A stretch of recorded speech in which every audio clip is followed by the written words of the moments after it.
Assalamualaikum warahmatullahi wabarakatuh. Perkenalkan, nama saya Felisa Putriana Mujahidah. Saya dari kelas 10 PBK 1. Di sini saya akan menjelaskan materi tentang bentuk interaksi ruang dan ruang. Ruang secara garis besar adalah sebuah tempat di permukaan bumi, baik secara keseluruhan maupun sebagian yang digunakan makhluk hidup untuk tinggal. Contoh ruang secara garis kecil adalah rumah, gedung, sekolah, dan lain-lainnya. Supaya teman-teman lebih mudah dalam mempelajari konsep ruang, maka dapat disimpulkan bahwa ruang tidak hanya terbatas udara beranturan dengan bumi, tetapi juga lapisan atmosfer terbawah yang mempengaruhi permukaan bumi. Setiap ruang di permukaan bumi memaklumi karakteristik yang berbeda dengan lainnya, diikuti dengan sumber daya yang dihasilkannya. Ruang tidak berdiri sendiri, kejadian di suatu ruang mempengaruhi ruang lainnya. Ruang merupakan tempat tinggal manusia. Ruang merupakan tempat manusia berinteraksi sebagai makhluk hidup sosial, senantiasa berinteraksi dengan manusia lainnya. Ruang merupakan tempat segala peristiwa terjadi. Interaksi keruangan.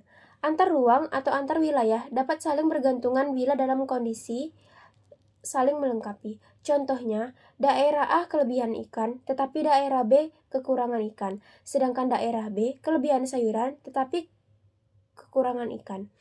Maka, terjadilah interaksi antara A dan B.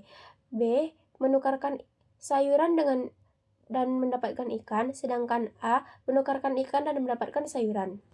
Kesepakatan antara, yaitu daerah A biasa membeli sayuran ke daerah B, tetapi ada daerah C yang juga menghasilkan sayuran dan lebih dekat jaraknya dari daerah A, maka para pembeli pindah ke daerah C.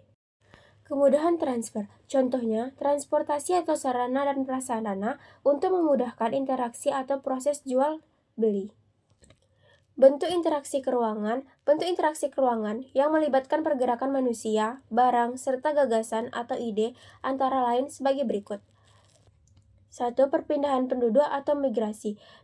Migrasi merupakan bentuk interaksi antar ruang yang mengakomodasi pergerakan orang dari satu wilayah ke wilayah lainnya dengan tujuan tertentu. Imigrasi yaitu mobilitas orang dari luar negeri ke dalam negeri, baik yang sifatnya sementara maupun menetap. Emigrasi yaitu mobilitas orang dari dalam negeri ke luar negeri, baik yang sifatnya sementara maupun menetap. Urbanisasi yaitu mobilitas penduduk dari desa ke kota yang bersifat permanen. Ruralisasi yaitu mobilitas penduduk dari kota ke desa. Transmigrasi yaitu mobilitas penduduk antar pulau dalam suatu negara yang bersifatnya menetap. Evakuasi yaitu mobilitas penduduk karena adanya bencana alam ataupun masalah keamanan lainnya.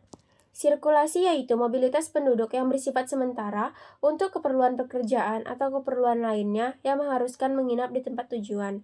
Komutasi yaitu mobilitas penduduk dari desa ke kota yang bersifat tidak permanen pada hari yang sama. Komunikasi. Komunikasi merupakan bentuk interaksi antar ruang yang melibatkan pertukaran ide atau gagasan, baik secara langsung maupun tidak langsung. 1. Saran televisi yang menyiarkan kejadian-kejadian aktual di suatu wilayah. 2. Streaming. Berbagai platform streaming di dunia internet memudahkan seseorang untuk menyaksikan kejadian-kejadian di berbagai belahan dunia. 3. Website. Merupakan jejaring dunia maya yang saling terhubung di dunia internet. Melalui mesin pencarian atau search engines, seseorang dapat dengan mudah mencari ide sesuai dengan kebutuhannya. Marketplace merupakan tempat bertemunya penjual dan pembeli di dunia maya. Kehadiran internet mengubah interaksi ruang dari aktivitas fisik ke aktivitas maya dalam bentuk marketplace. Transportasi, bentuk interaksi antar ruang dalam pergerakan barang dan jasa dari daerah ke satu daerah lainnya. 1. Perdagangan internasional, ekspor dan impor. 2. Perkiriman komoditas perdagangan melalui transportasi darat, laut, dan udara dari satu daerah ke daerah lainnya. Cukup sekian dari saya, mohon maaf apabila ada salah kata. Terima kasih. Wassalamualaikum warahmatullahi wabarakatuh.